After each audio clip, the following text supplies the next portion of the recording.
হালাল উপার্জন আপনার বাচ্চাকে সৎ মানুষ হতে সাহায্য করবে। আপনি হারাম উপার্জন করবেন, 2 নম্বর কামাই করবেন, আর আশা করবেন যে আল্লাহ বেলগাছে তুমি তাল দিয়া দাও মালিক, মাবুদ।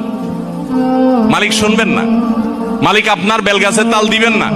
আপনি তাল গাছে তাল আশা করতে পারেন। চুরিদারির টাকা, 2 নম্বরের টাকা, ঘুষের টাকা, দুর্নীতির টাকা দিয়া সন্তানরে মানুষ করবেন, বড় করবেন, এরপরে যে হুজুরের কাছে দিয়ে হুজুর এরে বড় আলেম, বড় হাফেজ, বুজুর্গ, আল্লাহওয়ালা বানাবেন, সম্ভব? এই জন্য হারাম উপার্জনের কুপ্রভাব সন্তানের উপর অনেক বেশি পড়ে। এই জন্য সন্তানকে মানুষের গড়ে তোলার জন্য হালাল খাবার খাওয়ান। মায়েরা আজকাল ছোট পোলাপানের পিছনে খাবার নিয়ে যে পরিমাণ দৌড়ায়, যে পরিমাণ পাগল পড়া থাকে, যেখানেই যাবেন মাদের দেখবেন একটাই পেরেশানি, সেটা হলো যে বাটি নিয়ে চামচ নিয়ে বাচ্চার পিছনে পিছনে গুড়গুড় গুড়গুড় করে। কেন? বাচ্চা খায় না। বাচ্চাকে খাওয়ানোর জন্য যত চেষ্টা আপনি করেন, হারাম খানা যেন না খায়, হালালটা যেন খায়, সেই চেষ্টা যদি তার সিকিভাগও